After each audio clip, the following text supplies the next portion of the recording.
नमस्कार दोस्तों, कैसे हैं आप सभी। दोस्तों, ये एक एडिशन है सीबीएसई लेटेस्ट अपडेट्स का।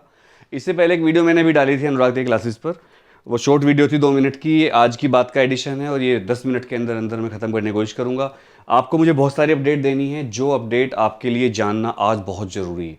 दोस्तों, आपको पता होगा सीबीएसई बोर्ड के एग्ज़ाम कैंसिल हो चुके हैं 10th और 12th के। अब सबकी निगाहें हैं रिजल्ट आने की तरफ। और जब सीबीएसई ने एक रिजल्ट का परफॉर्मा दिया था 10th क्लास के लिए, तो उस पर काफ़ी लोगों ने ऑब्जेक्शन किया था। आपको पता होगा हमारे देश में काफ़ी ऑब्जेक्शन वाली पॉलिटिक्स चलती है कि अगर कुछ भी होता है तो उसमें लोग अपनी अपनी टांग अड़ाते ही हैं। हो सकता है वो कई बार अच्छे के लिए अड़ाते हैं, कई बार बुरे के लिए अड़ाते हैं, वो हम नहीं कहते। फिलहाल जब ये बात हुई और जब ये ऑब्जेक्शन किया गया सीबीएसई का जो फॉर्मूला था 10th एग्जाम कैंसिल करने के लिए और रिजल्ट देने के लिए, उस पर कई लोगों ने ऑब्जेक्शन किया कि हमें ठीक नहीं लग रहा है।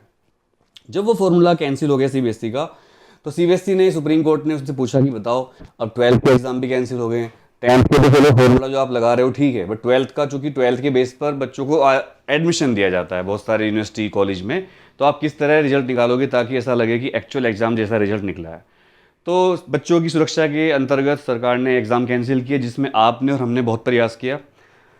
उसके बाद सीबीएसई एग्जाम कैंसिल होने के बाद सीबीएसई के गले की हड्डी बन चुकी है बात कि how to represent the result of class 12th। तो सीबीएसई ने कहा सुप्रीम कोर्ट में कि मिलोड, हमें 2 हफ्ते का टाइम लगेगा, हम 2 हफ्ते के अंदर ये बात सोच लेंगे कि किस तरह रिजल्ट आएगा। तो जब 2 हफ्ते का टाइम मांगा उन्होंने, तो 2 हफ्ते के टाइम के बाद कल वो टाइम खत्म हो रहा है, कल 15 तारीख है, और कल सीबीएसई को सुप्रीम कोर्ट में बताना पड़ेगा या अपना रिप्रेजेंटेशन भेजना पड़ेगा कि वो किस तरह रिजल्ट तैयार करेंगे। अब इसमें बहुत सारी थ्योरीज आ रही हैं। एक थ्योरी ये है कि बच्चों को केवल 12th के प्री बोर्ड के मार्क्स पर ही मार्क्स दिए जाएं। इसमें भी बच्चों का ऑब्जेक्शन ये है कि उनका प्री बोर्ड अच्छा नहीं हुआ था, तो they are not confident about the pre board marks, तो वो नहीं चाहते कि प्री बोर्ड के नंबर ही बेस पर ही नंबर मिले।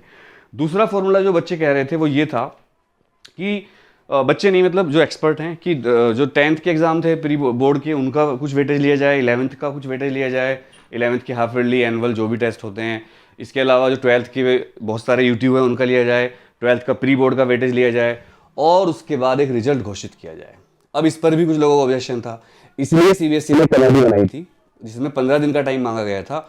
और 15 दिन के टाइम के बाद कल वो लास्ट डेट है जब सीबीएसई को अपना बताना पड़ेगा। अब आज एक नई खबर सामने आई है कि आज बहुत सारे प्रिंसिपल्स ने सीबीएसई को लेटर लिखकर कहा है कि ऐसा करो, इस साल आप मार्क्स ही मत दो, इस साल आप जो हैं ग्रेड दे दो बच्चों को। जैसे पहले सीसी सिस्टम में जो कंटिन्यूस कंप्रेसिव इवैल्यूएशन था उसमें बच्चों को ग्रेड दी जाती थी, ए प्लस, बी, सी, डी, ई वाला जो बच्चा था फेलियर बच्चा था या फेलियर के आसपास। वैसे भी इस साल मेरिट लिस्ट तो होगी नहीं, इस साल कोई फर्स्ट सेकंड थर्ड तो आएगा नहीं कि टॉप 25 बच्चे पूरे देश के ये हैं, तो इस साल कोई मेरिट बनने वाली नहीं है। तो काफ़ी प्रिंसिपल्स ने कहा है कि चूंकि आप एग्ज़ाम नहीं ले रहे हो तो बच्चों को मार्क्स देना अनफेयर होगा। जब उन्होंने एग्ज़ाम ही नहीं दिए तो मार्क्स किस बेस पर आप दे रहे हो, तो इससे अच्छा है कि आप उन्हें ग्रेड देकर बच्चों को पास करते हैं। तो कल ये फैसला है, कल उम्मीद है कि कुछ ना कुछ अच्छा डिसीजन निकल कर आएगा और कल कोई ऐसा फॉर्मूला निकलेगा जो सबको मान्य होगा। कल कोई ऐसा फॉर्मूला निकल सकता है दोस्तों। अब इसके अलावा बहुत सारी बातें हैं, जैसे कुछ बच्चों को ऐसा लगता है कि उनका जो एग्ज़ाम कैंसिल हुए हैं इससे उनका नुकसान हुआ है और उनके एग्ज़ाम होने चाहिए थे, उन्होंने बहुत तैयारी करी थी। कई पेरेंट्स से मेरी बात हुई, कई पेरेंट्स ने, मेरे जो बच्चे पढ़ते हैं मेरी कोचिंग में, उन्होंने मुझे फ़ोन किया कि आपने गलत किया, एग्ज़ाम कैंसिलेशन के लिए ड्राइव चलाई आपने, हमें से उम्मीद नहीं थी, आप तो टीचर हो। कई सारे वीडियो बने यूट्यूब पर, मुझे रोस्ट किया गया कि मैं टीचर हूँ, कैसा टीचर हूँ मैं। गाली भी लिखी गई बहुत सारी, आज भी जब मैं लाइव था गाली लिखी जा रही थी उसमें भी। तो आप समझ लीजिए हमने एग्ज़ाम कैंसिल क्यों करवाए हैं और आगे भी करवाएंगे अगर सिचुएशन ऐसी होगी। ये साल कोई अपने आप को टॉपर दिखाने का साल नहीं है, ये साल अपने आप को टॉपर सिद्ध करने का, बहुत पढ़ाकू बच्चा है मेरा, ये नहीं है, साल जान बचाने का। मैं एक कोविड पेशेंट अस्पताल में रहकर रहा हूँ, मुझे पता है कोविड कितना खतरनाक है। इसलिए आप ये समझिए कि आपका बच्चा अगर इंटेलिजेंट है, उसने पढ़ाई करी है, तो उसकी पढ़ाई खराब नहीं जाएगी। अरे बच्चे पालने वालों, अरे डियर पेरेंट्स, आपके बच्चे की पढ़ाई खराब नहीं जाएगी, क्योंकि पढ़ाई जो बच्चा एक बार कर लेता है वो तो उसके हमेशा याद रहती है। और एक संस्कृत में श्लोक भी है, मैं पहले भी कह चुका हूँ, कि धन को चुराया जा सकता है, संपत्ति हड़पी जा सकती है, हर चीज़ चोरी हो सकती है, लेकिन विद्या को कोई नहीं चुरा सकता। विद्या यानी कि नॉलेज जो आपके पास होती है वो हमेशा आपके पास रहती है। तो अगर आपके बच्चे ने इस साल बोर्ड नहीं दिया, लेकिन आप समझिए आपका बच्चा सेफ तो है, घर पे तो है, सुरक्षित तो है आपके घर में, और अगर उसको नॉलेज है, वो पढ़ा है, तो वो काम आएगा। और वो काम कहाँ आएगा, अभी बोर्ड के वो नीट होगा, जेई होगा, उसमें काम आएगा। आपने देखा होगा मैं नीट के लिए ब्रह्मास्त्र शुरू कर दिए हमने, उसमें नीट और जेई के मिक्स क्वेश्चन में करवा रहा हूँ, फिजिक्स, केमिस्ट्री, बायोलॉजी के। मंडे को फिजिक्स, वेडनेसडे को केमिस्ट्री और फ्राइडे को बायोलॉजी में, उसमें 12 से 15 क्वेश्चन हम करवाते हैं प्रैक्टिस। मेंटी क्विज होता है, उसमें आप MCQ दे सकते हो। तो सोचिए मेरा फोकस पूरा है। और अभी हम कोशिश कर रहे हैं, बच्चे डिमांड कर रहे हैं कि सर नीट को और जेई को पोस्टपोन करवा दीजिए। तो अभी तो कोई डेट ही नहीं आई, तो पोस्टपोन करवाने का सवाल नहीं बचता है। और डेट सरकार ऑटोमेटिक ऐसी देगी जब उसको लगेगा दे कैन कंडक्ट एग्जाम, तो उसको देखेंगे। अगर ऐसा हुआ कि उस टाइम कोविड केस बहुत ज़्यादा हुए तो उसके बारे में सोचेंगे कि आपके एग्जाम कोविड केस के बीच में ना हो। तो फिलहाल कल तक का वेट करते हैं। होप्स हो कि कल एक बहुत अच्छा फॉर्मूला आएगा आपके रिजल्ट के लिए और आपको एक अच्छा CBSE देगी, मुझे ऐसी उम्मीद है।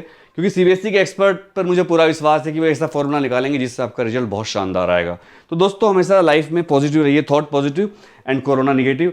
और सरकार पर और जो नीति नियंता हैं, जो हमारे लोग ऑफिसर्स हैं, जो CBSE के लोग काम कर रहे हैं दिन रात हमारे लिए, उन पर ट्रस्ट रखिए और लोगों की अफवाहों में बताइए। पढ़ाई करते रहिए, मैं हमेशा कहता हूँ पढ़ाई भी, ट्वीट भी। और एक रिक्वेस्ट और भी है सारे बच्चों CBSE के, आप लोग आसाम के बच्चों का, मणिपुर के बच्चों का, कर्नाटक के बच्चों का आप साथ नहीं दे रहे हो, जो मुझे बहुत बुरा लग रहा है। कुछ बच्चे साथ दे रहे हैं, 1-2 बच्चे हैं बस, 10% होंगे। ट्वीट की संख्या ज़्यादा नहीं हो रही, हम दिन रात लगे हुए हैं। बहुत सारे यूट्यूबर भी जो दिन रात वीडियो बनाते हैं लेकिन ट्वीट नहीं करते एक भी। ये बड़ा दुख की बात है। बच्चों का साथ दीजिए। हालांकि सुप्रीम कोर्ट चला गया मामला और उम्मीद है कि जल्दी उनके एग्जाम कैंसिल हो जाएंगे। तो थैंक यू वेरी मच। आप सभी को मेरा नमस्कार, सत श्री अकाल, सलाम वालेकुम, जय हिंद, जय भारत, वंदे मातरम।